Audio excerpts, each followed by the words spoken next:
What comedian makes you laugh until your sides hurt? Oh, oh, Eddie Griffin, Cat Williams, and Bernie Mac. Oh, those are good. They get. I'll be on the floor like, Oh, wait, my sides. You gotta stop because it's that hilarious. I'm so serious. They're oh man, hilarious. I would hope like if Bernie Mac was still alive, I would have loved to see him just like on stage. I would have I loved would to have see that. loved to see him on stage. I probably would have. Who? I probably would not have been able to make it out of the whole comedy club. I would have been cracking up so loud. They Like were I like, would have "Sir, passed out. I need you to. Yes, we're gonna have you go to the other room. Yes, Sir, you can watch this keep from it the up. overflow." We're gonna take you out, please. We don't no more. Sorry.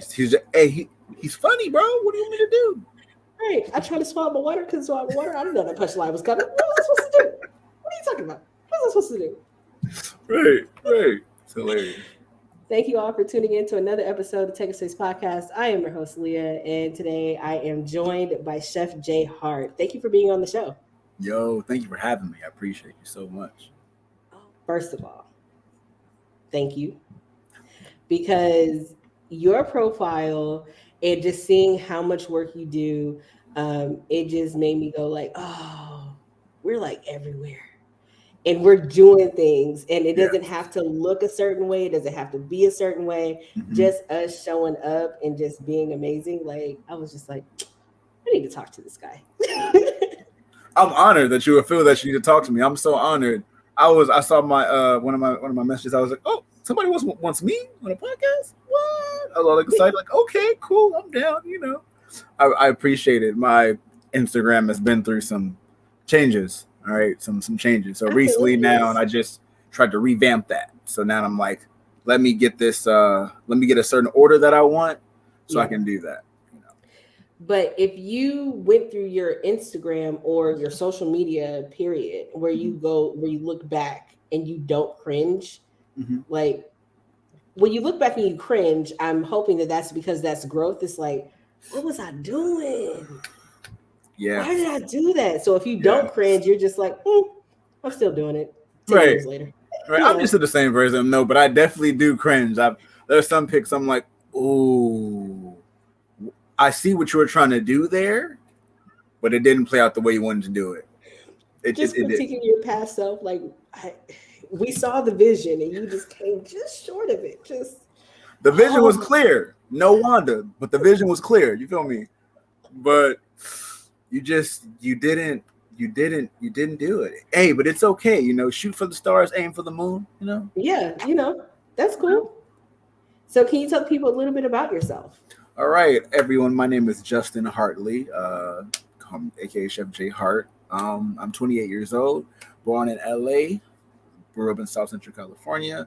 I've been cooking for about 18, 13, a long time. I'm cooking a long time. There you go. I'm cooking a long time. I'm not that old. I'm only 28, but I've been cooking for a while. What else? Yeah, I walk the fine line between rustic and fine dining. That's the way I Okay. like to explain it. I don't like fine dining like that, but I appreciate it. You know, I don't like rustic like that, but I appreciate it. So I try to walk that middle line. Like, okay, I can do a little bit of both and make my own thing in the middle. Fusion. Yeah, fusion. You Yeah. don't got to be an asshole in the kitchen, excuse my language, but you don't got to be you don't got to be rude. You don't got to be mean. And I feel like what I like to call in the industry, we're a hillbilly family. And I say that because it's like, for example, say I work for you, right? Right. And I'm like, Chef Leah, can I do this? Can I do that? And you're like, no, what are you doing? Do it this way. Do it this way. And I'm just like, okay. Now you made me cry. I'm in my feelings because I am a human being. I get emotional. I'm hurt. And in my mind, I'm like, you know what? I'm not going to be that person. I'm not going to do that. Then I grow up. I get more experienced. I get into the position that you were. And Hmm. off of reaction, somebody comes to me. I'm like, no, what are you doing? You stupid, blah, blah, blah. You shouldn't do this. And I'm like, I thought I was going to change the narrative. Mm. So you're basically, I don't want to use the word inbreeding, but you're basically like putting the same thing into it. You feel me? Yeah, just regurgitating the same energy, and it's Yes. interesting because I saw that same. There was a there was some kind of like expose on fraternities and sororities, and they did one for bands, and they said, yeah, they jump you in just like you in a gang, and we Mm-hmm. thought that we were going to be different, but when it came to our turn, we did the same Same thing. thing. It's like, oh, Because that's God all bless that you know. disciples. Yeah. That's all literally that you know. Like they want to talk about, people would love to talk about breaking generational curses, which is true. You have to be the one to break that curse. Hmm. Don't be afraid to step up and show out and be like, hold on, wait. I don't think this is the proper way to go about this. Let's try it a different way and see if it might work. Because you didn't like it when you were doing it, right? No. Right, right, Okay right. then. So change it. Yeah, I like the mindset. I like that mindset. I try. So, with you being in the culinary field, are you where are you in your career? Do you teach? Are you in the restaurants? Where are you in hospitality? That's a great question. So I'm in a little bit of everything. Okay. I am currently doing mentoring and teaching. Oh, nice. I'm currently also working in a restaurant as well, and I am currently also doing my own thing, like catering, private chef, events, and stuff like Oh, that. So, and I also do social media. I have a YouTube channel that I do. I also just started doing TikTok too, so I've been kind of moving around. My YouTube is way more progressive than my TikTok is. I just started like probably 3 weeks ago. So, listen, TikTok moves fast. yo, You gotta I hop feel on. old. Like for real, like yo, I feel old. I was doing a video the other day. My cameraman's niece came over. She's like, "Oh, well, you got to do this, this, this." I'm like, Oh "What did you just gosh, do? Like, I is don't that even. Chinese arithmetic? Because I'm confused right now. Like, I don't understand." And Oh she's like, my "It's so gosh. simple. All you got to do is just press this filter and then move this and add this sound. Look at the analytics, find the most trending sound." I'm like, "What?" Uh, okay, just Exactly. See, I that's how I I just was. I don't care that much to do all that. Like I I really know. don't. I don't care that much to I do all know. that. Like I enjoy like watching the content, but I try to make sure that I'm not getting into that cycle of mindless scrolling. And then when you're putting your content out there, because you want to make sure that you attract certain people or even getting ideas in different groups, because they do have chef TikTok, they have culinary TikTok, they have black Yes. TikTok, history TikTok, they have Hmm. tall TikTok, which why I don't know, but tall people unite. so Hey, so they have a list of everything for everybody. So yes, you know. absolutely. So it's like you get to exchange with your community, but good grief if they don't make it for the youngins, because I feel like the next listen, when MySpace was a thing, and then Facebook was a thing, and then Instagram, and then we had Hmm. Snapchat. And then we It's have just gonna Vine. listen. Vine was Vine was crazy, and then Vine was Musically, crazy. and then now TikTok. So it's like there's so many different things that I mean. YouTube is still holding strong. Facebook, I don't know where it's going, but Yo, Facebook. There is a lot of money in Facebook. I'm not gonna hold you. If you market yourself right and do it right, there is a lot of money in Facebook. yeah, I feel like I got to do more work on that. It's But okay. Take your time. You got time. yeah, I mean, I don't have to do it tomorrow, so it's fine. It's fine. But let's talk about where you started in culinary. What made you want to get into the culinary field? Okay. All right. So boom. Hear me out. I was like 8 years old. My grandma made me this Cartoon Network apron. I used to help my mom a lot and be in the kitchen with her a lot. We used to watch Emerald Lagasse all the time. I would be her little sous chef. She'd go, "Hey, taste this, do this, add this." I said, "Okay, okay, okay." And then I just love food. I fell in love with food. It's food is healing. Food is a way of unity to get to know somebody, and food is memories. Okay. Mm, I don't know you, you don't know me, but I guarantee if I made a meal, we'll both sit down at the table and eat it and have a good time. I don't I have can to agree know with you. that. Yeah. Exactly. I don't have to know you. The fact that I am giving you my story and my history with this meal. Mm, And people may say, "Oh, well, that sounds cliche," but no, it's the facts. It's the truth. Understand? Like, I'm not trying to get all historical or whatever, but like back in the day, cooking was like a peasant. It was a peasant thing. You know what I'm saying? Now chefs are like rock stars in this Hall of Fame type of lifestyle, like, oh, that's Right. so and so, he's so cool, that's Bobby Flay, that's Gordon Ramsay, that's Guy Fieri, that's Marcus Samuelson, whoever, it doesn't matter. It's the fact that someone's telling the story, Yeah. you know and if you're going to go into it, you got to go into it with the passion. I had my chance of either playing football for UNLV on a scholarship or doing cooking. I said, I don't like football that much, forget it, I'm going to cook. That's what I want to do. you know I ended up going to Cal Poly Pomona for like a year and a half, 2 years, like, no, 3 years actually. Got on academic probation, didn't make it through. Then I went to Rio Hondo in Whittier for a minute, and I just got an opportunity to start working and cooking. And I'm like, oh, say less. Okay, cool. So I started doing my own thing for a while, and then after that, I was like, let me work at a place. I worked at a place called Egg Slut for like 3 years, and from there it was just history. Like, I just worked from Mm. restaurant to restaurant. I lived in New York. I got flown out to New York, opened a place out there in New York. I did that. Stayed there for 3 years. Then I staged in different restaurants, worked around, moved around. And I just learned. I wanted to pick brains. I wanted knowledge. I don't care about running a place. I don't care about being head chef. I want the knowledge, because Mm. that's something that you can't get. Of course, it's going to come with stress and all the problems. I don't want that. I just want to learn so I can do my Right. own thing and I can produce my own set of memories and skills and show you where I've been through my presentation. What was a decision that you made that you were like, yes, this is absolutely the best decision in my career for me to get Mm. to the next level? Going to New York, Going to New going York. to, yes, accepting that, hey, I'll fly you out here. And I said, yes, that was it. I left behind the girl I was with I left behind the girl I was dating at the time. I left my friends, I left my family, and I said, I'm going to do this. So for me, being alone, it helped me as just, career wise, and just being a man. It was like, you're on your own now. You don't know anybody out here. You have no Mm. family, you have no friends. This is what you're doing, and you're going out there. And shout out to my chef Alvin Kailan. He was the one that put me on. I was like, yeah, it's what you're gonna do. And I learned. I learned. I traveled. I moved by myself, and I was like, yo, it's crazy out here. This is a whole different culinary industry. It's a whole different beast in itself.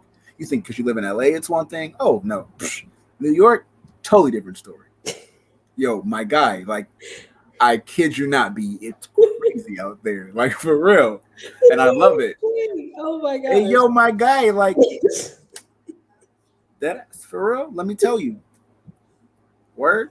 And I never knew, because the first week I walked out, the first week I walked over there, I finally end up. I lived from Flatbush to Tribeca to in Soho to finally in Brooklyn. And I was like, oh, okay, cool. I lived around. I moved around out there. When I finally, like, put my feet in Brooklyn, it reminded me of home. I said, say less. This is where I'm going to be at. And just learning and moving around and meeting people and personalities, it's like, this is crazy. It's just different. I'm used to driving around because I have a car out here, but going to New York, it's like, yo, I don't need a car. I'm walking around everywhere. The Very public true. transportation is great for me. What I hear a lot from different business owners, different entrepreneurs, and people who really decide to take the plunge is that there is this period, like you talked about, where you are by yourself and you have to make that decision and whether or not to stay in your comfort zone, where your people are, where your job is, where your Mm-hmm. friends are, wherever your comfort zone is, to take that leap and do something completely different, whether it's leaving your job, leaving your home, or just entering a new field. And it sounds like that is kind of what you went through.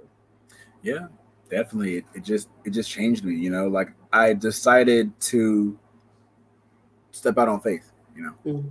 like, I was like, all right, you know what? Let me just get out of here and find out. Like, the worst thing I can do is I can always come back home. And I try to encourage that to people, like, yo, you can always come back home. It's always gonna be here. The Right. people that are down for you, they're gonna be there for you.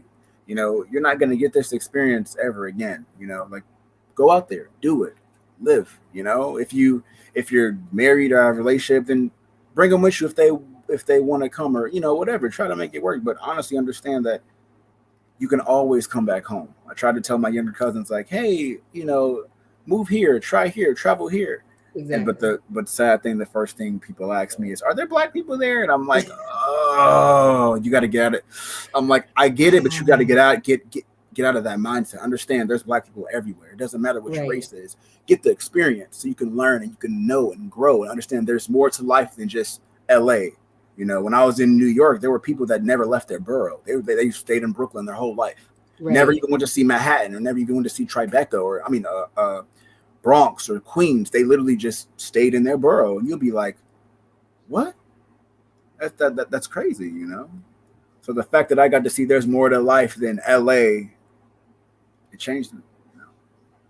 Having that cultural experience is really important. As myself, I've traveled like almost all over the country, but I've lived in like 4 or 5 different states, and it's just been great learning different cultures.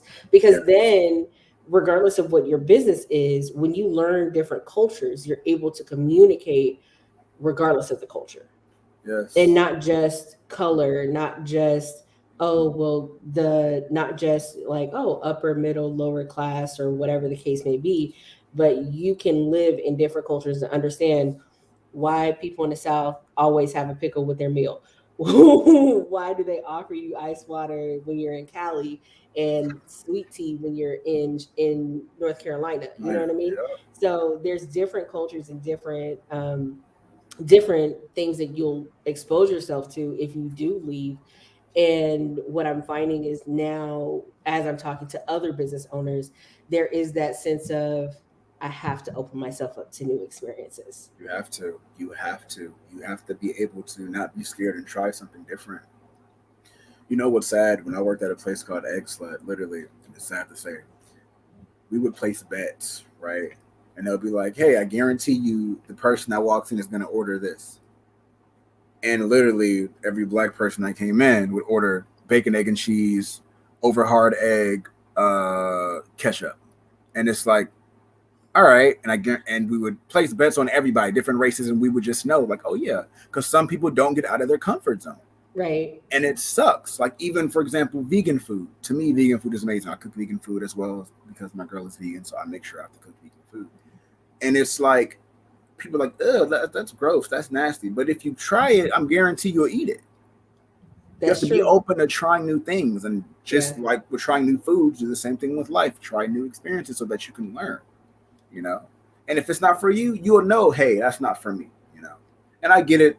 That's a very broad statement because people say, so I can try everything in life, and if I don't like it, no, because there are some things that I don't think you should try, like hardcore drugs, or you know, let me Well, I try being tried a this swing. pill. You Chef know? J said it was good. I can No, no, try no, this no. pill. I can do it, right? Disclaimer. We can do it. We can do it. Play it back. Run it back. He said it. He said Disclaimer. I do not want people to think that it's okay to do every and anything, but it. there are limits. You know, just know your limits and be able to be comfortable to know yourself, to know that you won't do things. My examples are very out there. For example, swinging is not my thing. I'm not going to be in the form of doing that. I just can't do it. That's not my shtick. I'm selfish. My ego is very frail sometimes, so I can't sit here and be like, yeah, babe, let's just switch and meet. No, no, no, no, no. I'm not, no, get out of here. Get out of here. Get out of here. Sitting in the I'm not corner, having just that. like, mm-mm, I don't even know. Mm-mm, I don't like what I'm looking at right now. We need I to no. don't. We need to switch venues. I can't do Yeah, this.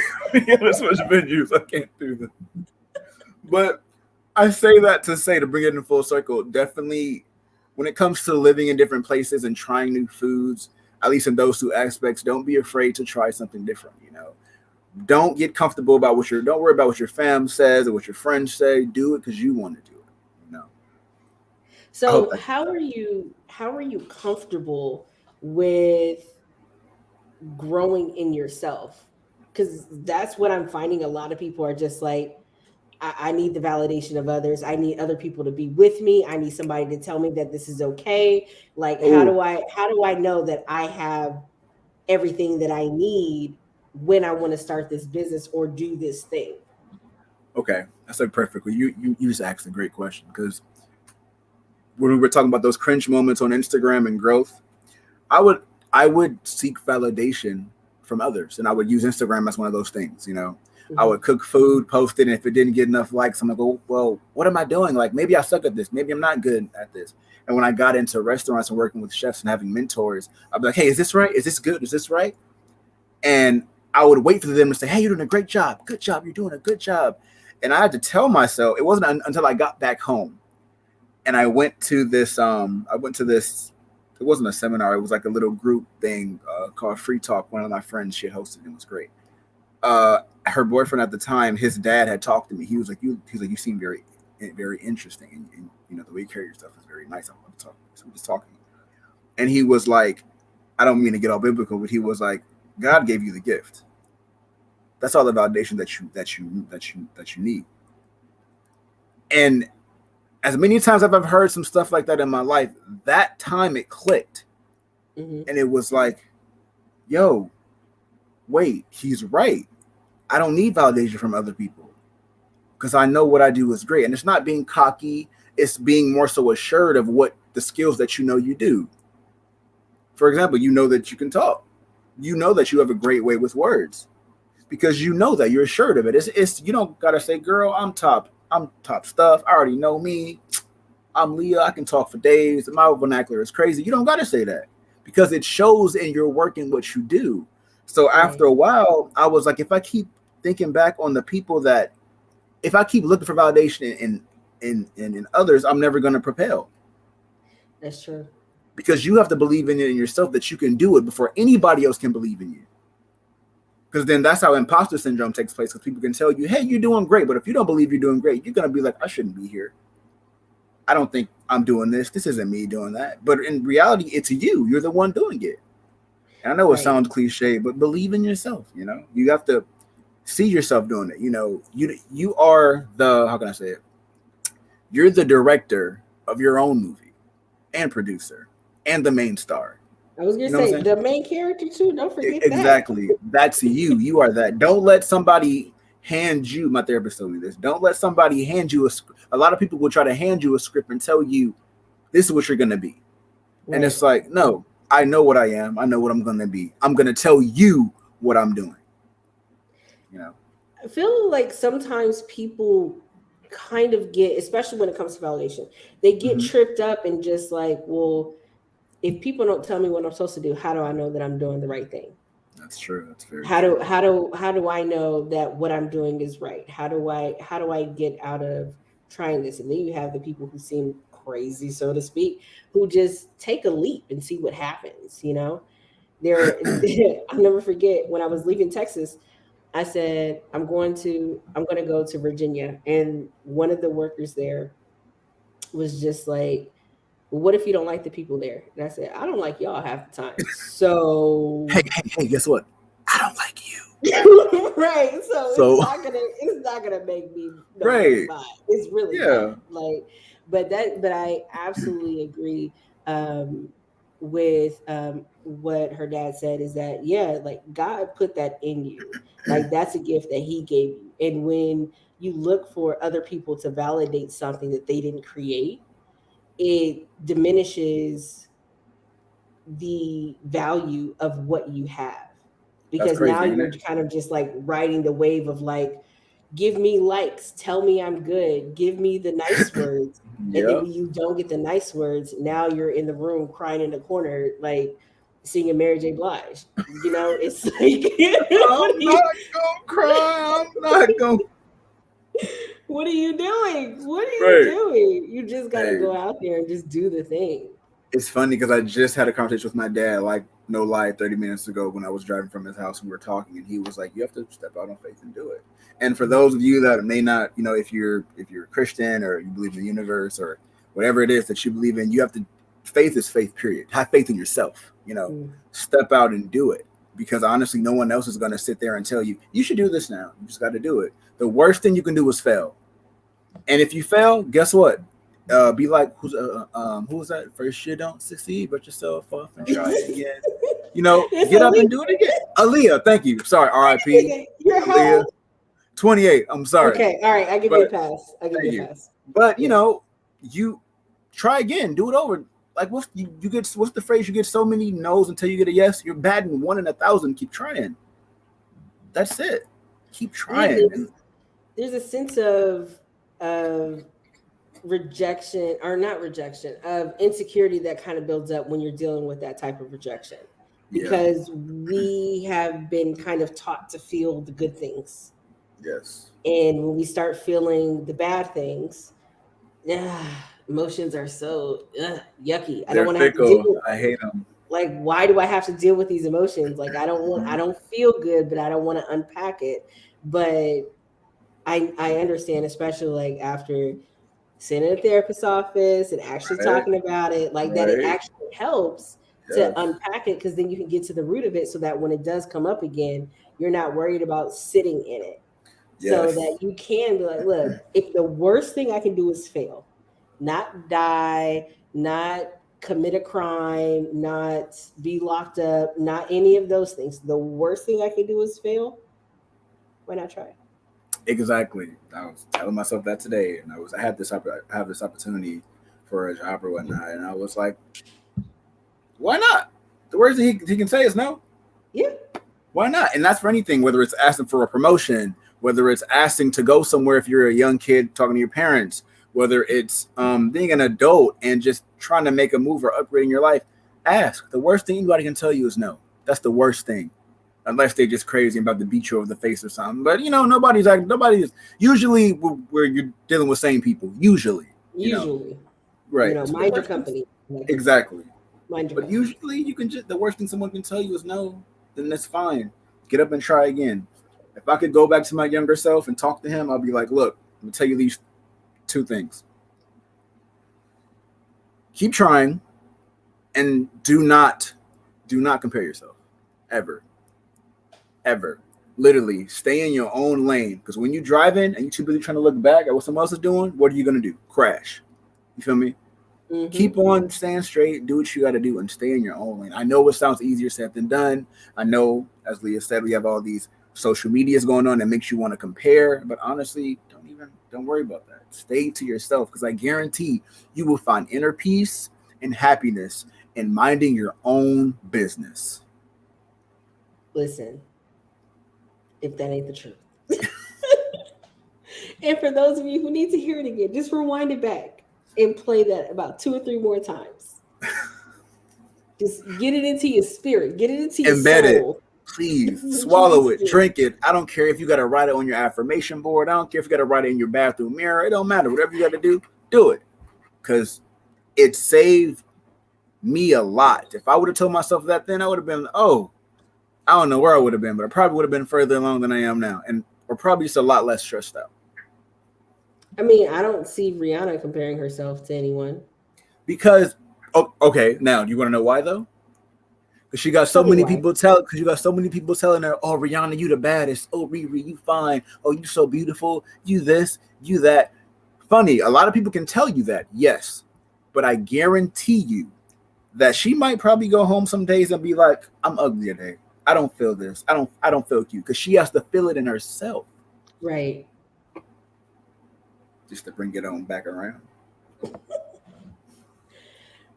As you are growing in your career and you're offering courses and working in different restaurants and gaining all this experience, what has the experience culturally been like for you, being black and from Southern California, because I'm from the Bay, so being black Ooh. from Southern California. Mhm. E40. How does that play into you growing in your career and the opportunities that you have experienced? All right, this is a very tricky subject, but it's the truth. So I'm just going to give you the truth. Whenever you're being a minority in any field, it's difficult, right? Hmm. I was writing a book, and it's a book that I'm reading. It's funny. It's you get being being black, African American, whatever you want to call it.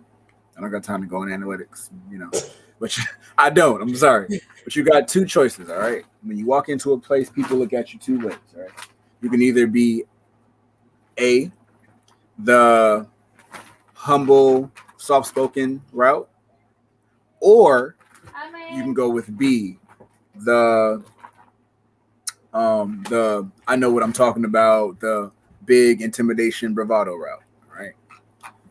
And there's side effects and there's pros and cons to each one. All right. Me going in, I chose to be the humble, soft spoken. Look, I'm 5'6". I ain't tall. All right. Let's just be real. I'm not that tall. I'm not that intimidating. I'm just a nice, I'm a kind individual. That's it. That's just me. Right. So I'm the dude that, hey, I don't know this. Teach me. Please teach me. And people will try to step on you and make you seem like you're not anything or you don't know and you don't know anything. And although you Mm, do know, you probably know what they're trying to teach you or some things and some things you might not know. But you have to come into it as a humble route so you can learn that much more knowledge.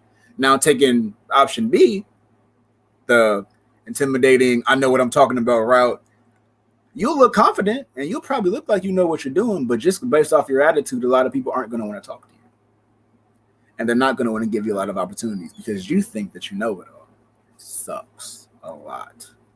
So for me, in my issues, I try to take it from a way as just being teachable because mm, you want to be teachable. And a lot of people might try to sit there and prejudge you. Well, what do you know? What is this? Every time you walk between those double doors in the kitchen, people look at you like, well, who was that? And what does he know? And did you go to school or did you go to school or not or whatever? And they'll try to label you. I didn't go to school for culinary arts. I didn't go to school. All my training I got was from on the job and reading and different teachers and chefs that taught me things around along the way and doing research on my own. So it's hard, but you have to just stand your ground and understand. Have a prime example. I worked for one restaurant and it was this one chef. He was a French dude, right? I'm not saying names. He was a French dude, great chef, very smart, very intelligent. I would his knowledge was vast, right? I had this junior sous chef position at the time when I was in New York. And it was me and my other friend.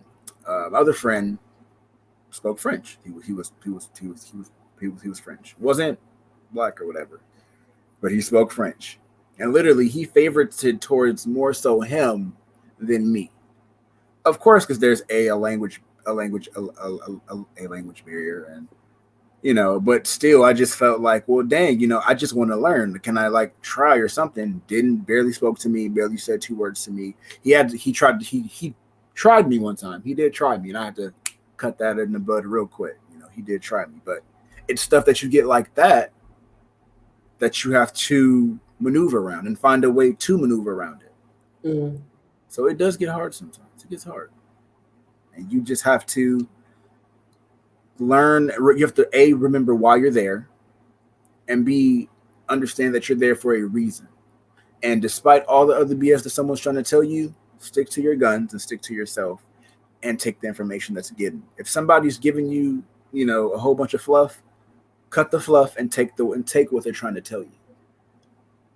You'll go a lot much further than trying to snap back at somebody all the time. I guarantee it. Yeah, because some of us, me included, like to talk. It's nothing wrong with talking though. It's nothing wrong I with just, talking. oh gosh, I need to learn how not to talk sometimes. But it's a work in progress. But So I have a question for you, if you don't mind. Are sure. you the type to snap back quickly? Today, no. Okay. But old you. Some time ago, you wouldn't stand a chance. There would be a verbal assault. Oh my god. Yes, Oof. yeah. Oof. Today, though, it's much kinder. You won't know that I have ripped into you until the next day when you have processed all of what I said, and then you'll be like, She just told me about myself, and it didn't sound like it though. But that's what she did. "Oh, okay, Mm, I should go." mm, Oh, mm. yes. So I've learned to be, I've learned how to wield my words, so to speak, so that I'm Nice. not so quick to just be like, okay. Because My more grandma so, used to tell I'll me. just, I'm sorry. Go ahead. Oh no, go ahead. I cut you off. I'm sorry. I gotta learn to stop doing that too. I like to talk. So go ahead. No, you're fine. No, I have learned that, it's true when you give someone enough rope, they'll hang themselves. Whew. Um, so I've learned to ask more questions. So, how did you arrive at this conclusion? Did you Hmm. think that this was the best decision to make at this time? Did you have Hmm. enough information to make a decision? Do you have the right authority to do what you're doing? You don't. So who should you have talked to? Oh, so let's make better decisions next time. See, that tone, that tone is it right there. Because you just talk down and condescend to me in some ways. I'm just like, damn, I mean, she's right, but I can't say nothing because she's right. And it sucks. To piggyback off of that, though, my grandma used to tell me, look before you leap. And I'm like, all right, Granny, sure, okay, yeah. But then as an adult now, and it's like, okay, I see what you were saying. All right, yeah, okay, I get it. It makes a lot of sense, and agree with what you said. Leave a person talking enough, I guarantee you, they will snitch on themselves. yes, absolutely. Like I don't think there's any particular reason to be nasty to someone. That's way too much energy that I could be putting into something else. So cutting someone down, or like I'll have a venting session, that's fine. Get all of those feelings out. And then the communication that I have is going to be more solutions oriented, as opposed to telling a person why I think they're a bad person, or I may have negative feelings or thoughts about this situation. So for me, if it's not solutions oriented, why are we having a conversation? Got it. That makes a lot of sense. I wish you would tell me that like 2 days ago, because I would have came in clutch. Like, hey, if there's no solution, what's the conversation for? Yeah, I wish, and that will save you a lot of conversations. That whole I'm not going back and forth with you. Listen, since 2018, 2017, somewhere around there, it's been our motto. I'm not doing this. I said what I said. If you have new information, we can have that kind of conversation. But just because you say it louder or because you say it harsher does not change what I said. So, what are we talking about here? You know, you should have this podcast by yourself because you're dropping gems for real. Like, you really over here, like, people need to understand that. And that's something that's truth. Like, I can go on with this for days, but literally, just because you yelling, you're not saying nothing. Right. You're selling all them wolf tickets and it's not going to do nothing. Yes. And yes. People need to understand that a lot. But good thing you learned. Yeah. I don't have to be the loudest person in the room. Just if you have the right thing to say, and sometimes silence is the right thing, because people get uncomfortable in silence, especially when they're trying to hide something. So if you know that, you'll be much better off. Yeah. I'm going to adapt that into my lifestyle. Thank you. You're welcome. This is us helping each other out. This is what we do. I hope you help me. We help each other. Yes.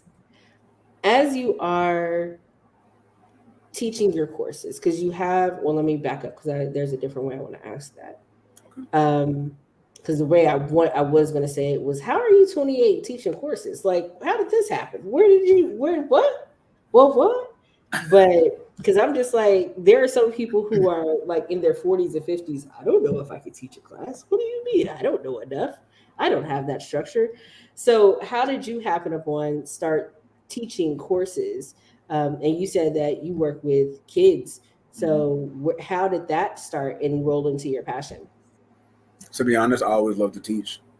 I always want to give back. Like, I may not want to be in a room writing on a chalkboard and 2 + 2 is 4. No, heck no. I don't want to do that. But if I can teach something I'm passionate about, why not? Mm-hmm. I love to cook. It's a skill. We need skills in life. Right. Everybody's not going to be an influencer. Everybody's not going to be a model. Everybody's not going to be an Instagram person or whatever. No, understand that. Even when it comes to sports, everybody's not going to be in the NBA. Realistically speaking, everybody's not going to be in the NFL or the NHL or the MLB or whatever other acronym you want to call for a sport. It's not, everybody's not going to do that. That doesn't mean you don't need skills. You know how many men, I cannot tell you how many men that I've met that don't know how to cook. And I ain't talking about putting spaghetti in a buying Prego and heating it up and putting noodles in it. I ain't talking about that. I mean, actually cook. Or pouring cereal or putting jelly on toast. For real. Like, I can boil hot dogs. I got that. Oh, hot dogs? I got this. Like, really, Let me paint you a picture. Like, let me paint you a picture. All right. Imagine you met this dude, right? You met a dude. We'll call this dude Tom. You met Tom. Tom's great. He's handsome. He's cool. He has a very nice house. He's intelligent. He can do things for himself. You don't complicate. You compliment his life. He doesn't complicate. He compliments your life. It's great, right? You get to his house. He got this refrigerator. It's nothing in it, but hot dogs, hot pockets, and corn dogs. How will you feel? Oh. Like, bro, are you in college or are you a grown man? Which one is it? I don't understand. You gotta learn how to do stuff yourself for real. Because if you don't, nobody's gonna do it for you. Nobody's gonna do it for you. So for me, my mom made sure that I was independent. She was like, "You're not gonna need anybody. You're not gonna need a woman. A woman is gonna complement your life." All right. And I was like, "Dang, mom." She taught me how to wash clothes. She taught me how to clean, all that stuff. So for me, I want to give back to people to let them know that, hey, you can do this too. Small story. I was going to pick up my girl from work from one day, and this kid was getting his hair done or something, and he was like, "Hey," the girl that was doing his hair was like, "Hey, I told him about you or whatever." I said, "Oh, okay, sure." And funny thing is, at home, I was like, I really want to help. I really want to teach people or whatever. And then he was like, "Yo, I watch all your YouTube videos, and I think you're amazing, and I love your confidence and your personality. I want to learn." I said, "Okay." And in my mind, I was like, I always wanted somebody to give me that Daniel-san, Mr. Miyagi, the Karate Kid. I always wanted that way of teaching. Always, I don't care. That's what I wanted, because to me, that's the way I was going to learn. I would rather be in Italy working with some old lady and she got a wooden spoon and smacking my hand every time I'm doing something wrong. I would love that. And I was like, "Yo, this is it. This is my chance. Yo, good looking out. Big God, you got me right now. This is what I'm going to do." So I took him and I took him in. And I said, "All right, cool." So literally every week we would set a day together. He'd come over and I teach him something. And I'm like, "Look, buy this book. We're gonna read this together. We're gonna do this. Then we're gonna spend 25 minutes reading other rest of the. I'm not good at math, but the other rest of the time cooking. That's what we're gonna do." I know what we're doing for 25 minutes. The other time is the other time. Okay, Exactly. that's all that matters. Okay, Right. So it started with him, and he loved it, and he enjoys it, and we talk, and we built this bond, like this one, because it's a bond. I'm like, all right, great, cool. Then literally my cousin's boyfriend, I met him, and then I teach him how to cook. I ended up writing out a whole syllabus, and I kind of learned as I went. And I was like, okay, cool. And it's not a fake it until you make it, no, because I got the skills to back up my words. You know what I'm saying? Right. So it's like, wait, I can just let me write. How do college professors do it? They write a syllabus. Let's make a syllabus. So I literally wrote out a whole syllabus, typed it out, everything. With me, you will learn A, B, C, D, E, F, G, the things that you're gonna learn. And literally, I just taught them that I go by the syllabus. The class teaches itself. See, just saying yes to that one kid, just that one, and because it's not always you looking for the yes, it's Right. being open to the opportunity. Because if you were like, "Listen, just keep watching my videos, and eventually you'll pick up something." And what kind of stuff is? Who want to hear that? Like, for real, who wants to hear that? Who wants to hear that? Who wants to hear that? That's like you meeting somebody like one of your favorite podcasters, right? Or one of your favorite public speakers. And you meet them and they're like, "Look, just share my seminars and all my other crap and you'll be fine." What? Right. It's I like don't want to hear that. obviously that's why I wanted to have this conversation with you. Exactly. It don't make no sense. But just saying yes to that one opened me a door to more people and individuals. And you don't got to be a kid. You can be a person. You can be 34. You can be 50. Yeah, you want to learn how to cook? Holla at me. I wouldn't mind teaching. These are my rates. This is my service. This is what I provide. It's great. Man, that's wild. Because a lot of people are waiting for the stadiums and they're waiting for the fanfare. I want to be able to walk into the room and there's hundreds of people waiting to hear from me, or waiting to shake my hand, or wanting to do the thing. But starting with that one person, because what I found is that you're given opportunities and stretched as you start to use your muscles in your gift. Yes. Yes. So it's not like I just woke up one day and I'm speaking to a stadium of people, but maybe it's I'm teaching a person how to do the perfect interview pitch. And then that led into me having a conference or some mini seminar with 5 people. And then that can lead to a conference With where 15 people. I'm invited to speak to different people. And then now all of a sudden because you start building up that authority, the camaraderie, especially the people who are in your industry, you start working in that consistently, then you get to the part of just like, oh, well, the stadium is just another day because I did this when I was teaching so and so how to prep for her interview. I was teaching this other man how to be more present when he's talking with his staff, or whatever the case, whatever your thing is, but it's just kind of stretching and not just leaping from, well, I was doing nothing before, but I've gone viral and now I'm doing nothing again. It's a big yo. It's the What? truth. Though. That's what people do. But to piggyback off what you said, for example, I would like to use you for an example, if you don't mind. Sure. You have created a platform in which allows individuals to speak on their truth in their lives of being just themselves and growing in their progress. You started from probably, how do I do this? I don't even know what I'm doing. What equipment do I need? You researched it, you found a way, and you did it. Yeah. Now here you are on IG with 2,000 something followers that rock with you, organic fans that rock with you and love your content. Yeah. I mean, you're doing the same thing I'm doing. You didn't sit here and wait. Well, these random people are gonna pop up and say, "Oh my God, Leah, I love your podcast, girl. That's crazy. Oh my God, yo, shorty, I love your podcast." Ain't nobody saying that. You literally put in the work and the consistency and the effort to get there. I'm sorry if I'm yelling. I'm getting kind of passionate because it's real, but Go ahead. Go ahead. it's the truth. Like a lot of people say, "How do you do it? How do you do it?" And I can really understand now when people are like, "You just do it," Yeah. and they're like, "I don't get it. What do you want? Some ABC 1, 2, 3 answer?"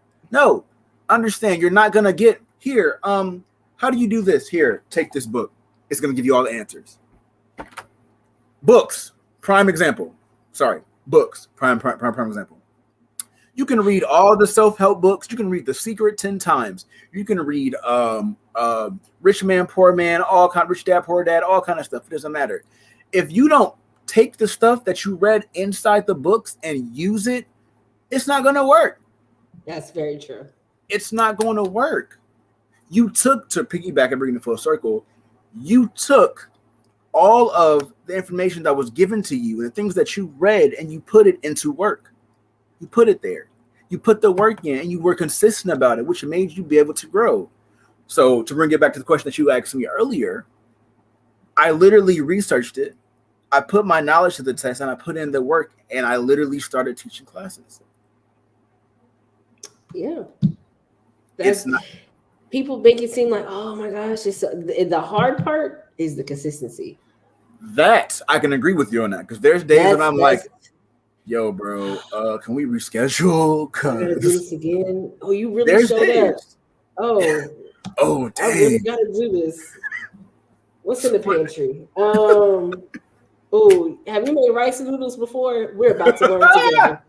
Oh, listen, I got soy sauce. No. Okay, bring me the marin. I got that. No, I got that. Come on. For real, because that's it's like working out. We all talk about I want to look good. I want to look summer ready. You can't go to the gym 2 days of the week and say I'm summer ready. Right. No, it's consistency. You want to learn a new language. You can't use Duolingo or Rosetta Stone 2 days out the week and say I know what I'm doing. Hola, como estás? No, it don't work that way. You gotta keep working at it. Your brain is a muscle. Everything you do is a muscle. You have to work at it. I can't just be like, hey, I make the baddest omelet, but I only made 2 omelets in my whole life. Right. Right. Like, no, it doesn't work like that. I remember I got embarrassed because I was like, yo, this is the best beef Wellington I I ever tasted. I was young. This is young me, mind you. This is young me.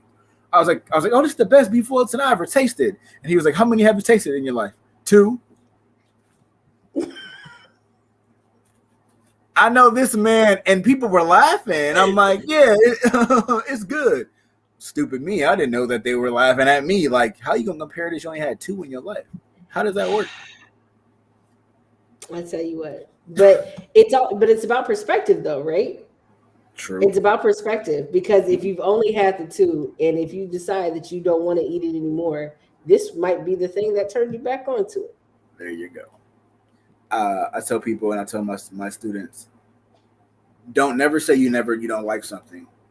Just you haven't had it the right way yet. Oh my gosh, I say that all the time. I say that all the time. You haven't had it the right way yet. And just use that with food. Don't use that for nothing else in life, please. Listen, we got to be very careful about what we can use and what you say and how we apply it to life, y'all. just make sure we're not tempting salvia or like absinthe. Right. No, look, I'm not any of those things. Just for that spiritual journey, you need to take that somewhere else and be under supervision and all the other stuff.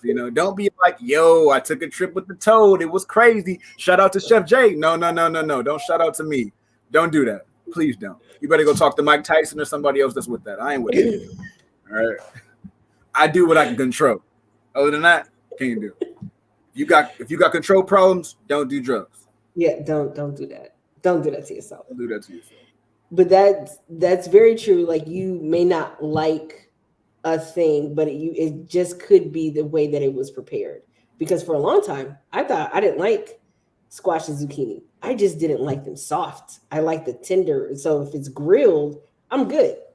If it still has a crunch, I'm good. If it's sauteed, I'm fine. But when it's cooked to mush, I don't like it soft, because I don't like tomatoes or like the soft vegetables. I don't like that. What if it wasn't a soup? Tomato soup? Yeah. The only time that I eat tomatoes is if it's fresh and they're diced. So you can eat like it. You can have it on a sandwich or in a salsa or something like that. I can have it in a salsa, but I'm not going to eat it on a sandwich. I don't like the texture. Yeah. I want to challenge that. I really do. I don't like texture, because it's very soft, and if it's tender, like the skin with the skin on it, that's why I like it diced, so that it has like a little bit of a bite back. It's not like, I don't like bananas room temperature because they're too soft. Like, I'll eat them chilled. Like, it's a weird thing. Like, I don't like it's soft. I don't like it. It's just like, I guarantee I can get you to like tomatoes. I do. I didn't say that I don't eat it. If they're in something. Soft tomatoes. Oh, soft tomatoes. That's a thing. Have you had sun? Yeah. Have you had sun-dried tomatoes? Out the jar? No, sorry, no. That's red peppers. Nope. So you haven't had those yet? No, I have, because I needed them. I needed them for a dish that I was making. So I have had them, but they were in a puree. I gotta make a trip. Because you killing me right now. You're killing me. I'm serious. Like, it's just the texture. Like, butternut squash soup is fire. Okay. With fresh croutons, herb oil, yo, you crazy. What? Okay. What? Okay. I digress. That's what you say when you want somebody to understand that you don't agree, but you let them have it. You just say, "Oh, okay." Yes. Oh, okay. Like, okay. All right. It's cool. Fire. Oh, nice. Okay. It's really your good. Words. Is it? See, you're perfect with words. Oh, yes. You're great with words. Oh, yes. Awesome. There it is. Butternut squash with herb olive oil and croutons. Who heard of croutons with butternut squash? Not me, but God. It is. I've had spaghetti squash, but not butternut, because they're always in those weird cubes. And I don't know what those cubes are doing. They're up to something. I don't know what it is. They look suspicious. Yes. Don't know what kind of texture that is. Is it soft? Is it hard? Are they crunchy? or are they going to melt in your mouth or do something weird? I don't know. It's just those cubes are up to something. Don't They're know what great. they're up to. Oh my gosh, she's hilarious. She's hilarious. She's hilarious, yo. She's killing me right now. Listen, that's why I gotta be careful with the vegan food because y'all be taking plants and making them into something otherworldly, and I don't appreciate one how good it tastes, but also Oh, how you did the wizardry. I don't understand it, um, but I can appreciate it though. But it's I just don't understand it. I made some barbecue pulled pork sliders, vegan Don't do sliders. that. Don't I did don't do one, that. Don't do the quotes. Don't do the pulled pork if it's not pork. If it's not meat, say it's not meat. but I used one of them. I did oyster mushrooms, which were crazy. Other one I used jackfruit, of course, which is like my classic go-to. But I guarantee you'll be like, yo, I'm gonna need two more of them sliders because I ain't gonna hold you. You'll be like, I feel like people lie on jackfruit a lot. Stop lying on jackfruit. no, jackfruit's good if you know how to do it right. Because Okay. sometimes jackfruit has this briny taste. I never bought a whole jackfruit. I usually get mine from Trader Joe's in the can, Ah, and it comes in the brine. But what I do is I get vinegar, water, salt, boil it to get that briny taste off of it, and then I do my thing. okay. Yeah, For those of you who are lying on the name of jackfruit, stop doing those shenanigans. Stop it. it's a We great know you're lying. You know you're lying. Just stop. jackfruit's great. Seriously, Stop it's your good. shenanigans. I made some chicken tenders out of jackfruit. There, it's not chicken. Stop doing that. It's not chicken. Okay? We're not gonna play this game and call it meat when it's not. I don't want a ghost burger and it's like, oh, there's no meat in it though. So it's still a burger, but it's not beef. It's beef. Don't heavily quote Or things. you ever seen chicken, but it's CHCKN? Don't do that. Don't see no. Y'all no, because I don't even believe real chicken is real chicken. I'm like, y'all got steroids in these things. It's not real GMOs, them things chicken. come. Them I was Johns like, be this this is big. turkey leg. What are you doing? Why is it This so is big? turkey. Why is this is supposed to be a drum? Oh Why my is this god. drumstick the size of my head? Jesus. Who is no, okay. It's But funny no, I though. don't be no. Stop lying on jackfruit, y'all, and just I'm gonna get to the bottom of what butternut squash is doing now. I am. It's great. Butternut squash is amazing. Have it grilled, have it fried, have it in a soup. Chef's kiss. It's great. Yeah, it is. Okay. Ask your ask your sister. Ask your sister. You're like, okay, it is. Ask your Okay. sister. Be like, Is sis, it? prepare me a meal with butternut squash. She'll be like, okay. She's gonna look at me like I'm wild crazy. She's gonna be like, you wanna what? Butternuts. Have you ever eaten butternut squash? I'm like, listen, I have not, but there's a chef. I'm gonna send you his profile so you can check him out. see if he's Yeah, bad. because he's already tried to bring back jackfruit, and people have besmirched that name for years. Oh no, jackfruit is great. No, stop lying on jackfruit. I got But thank you so much for this conversation. How can people get in contact with you if they wanted to come and follow you? This is I mean, not in real life. Like, don't go to SoCal and start following this man around on social media. got it. Please, If they wanted to follow you please don't. I don't or want to open my front any of door your and they like, courses, is that him? Please that's don't. the guy who said we should try anything. I got the Right. stuff. I I got got it. I got a whole box of stuff with stuff we could try. Hold on, is that salvia? Is that cocaine? Yeah. Whoa, hold on. Slow down there, sir, ma'am. But this is your time. Plug in any and everything you got going on, any courses, books, anything you got going on, so people can come support you. For sure. Follow me. Check out my YouTube channel. It's called Cooking with Heart, HART. My Instagram is at Chef J Hart. My TikTok is Chef J Hart as well, if I'm not mistaken. I do have a website, www.chefjhart.com. All my recipes are on there. You want to all my all my YouTube videos are on there. All my Instagram pictures are on there too. Definitely just come check me out. You want to just come say hey. You want information. You want to learn. You want to take a course. Definitely don't be afraid to DM me and ask me. And I'll definitely get back to you in my earliest convenience. Trust me, we'll have a good time. I'll teach you some stuff, and maybe, just maybe, you'll like jackfruit. Oh gosh, we're not doing this for jackfruit. It's not. That's the one. That's the one thing I'm like. I will never. Like I will eat okra before jackfruit. But yes, thank Fried you. okra? I haven't had fried okra. I've only had dried okra. And I have heard how people put okra in their collard greens and And it's all it's slimy. slimy. Yeah. And I was like, I've never seen it, never experienced it. That is something I don't.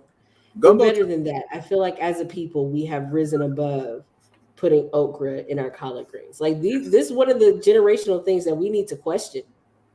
Why are we putting okra in it? It's not swamp stew. Like we don't need to do that and just put Hey, everything swamp in stew there. is pretty good. I'm not gonna hold you. Like I'm not saying that it's not good, but what I'm saying is we got to question some of the things that we do. So like chitlins. We're better than that. I feel like If y'all can see her face.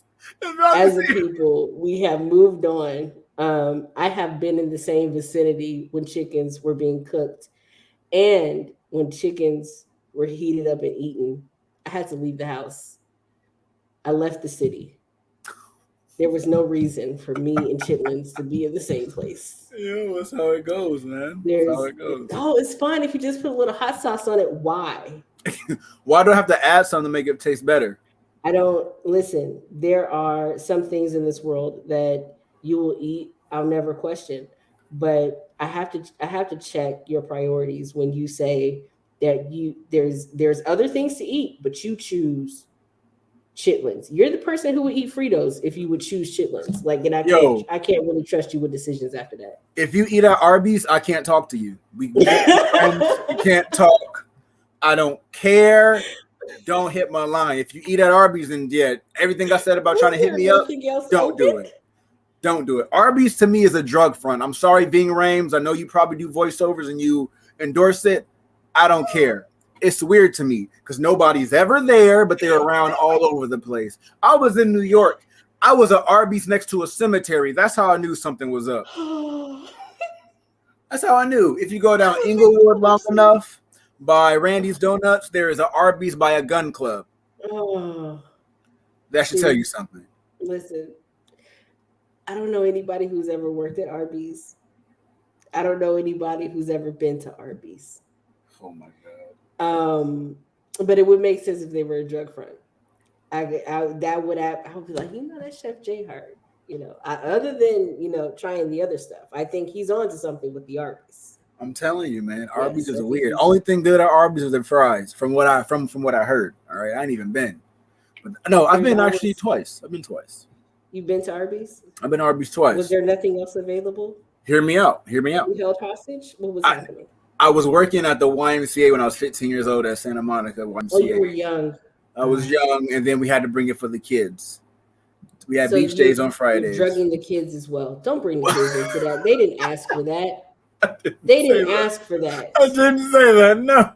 You drag the kids into it, and now it's weird because it's only so many ways you can have roast beef. Oh. No, I'm sorry. Is roast beef even good like that? Is it? It can. Is it? It can be, but is it? We're talking about Arby's here. Is it? You know what? For the sake of you all, I'll probably go to Arby's one day this week. Oh, God. And I'll see what's actually there and check it out. And if I see a box, I will put it at the end of this episode just so people can see it. I will. So today, y'all, I'm going into Arby's. I want y'all to know if y'all don't hear back from me, that means the cartel got me. So, don't listen. You know. Oh my gosh! Oh, the heart attack, the blood pressure, it's just that's the second date. There's no way. But thank y'all so much for tuning in to another episode of Take a Space Podcast. I am your host, Leah, joined by Chef Hart. Make sure that you go and follow his Instagram, check out his website, check out his YouTube channel because he has such, I mean, obviously, a great personality and you'll learn something, especially if you're a person who doesn't like to cook. He actually makes it fun to learn, obviously, from this conversation. He makes There you it really, go. really fun to Subscribe. learn. Also, make sure that you follow us at Take a Space Pod, Take a Space Pod on Facebook, Instagram, and Twitter. And then make sure you follow us on YouTube so you can see our lovely faces. We'll see you next time. Thank you so much for tuning in. Thank you again to Chef Hart. Have a great one.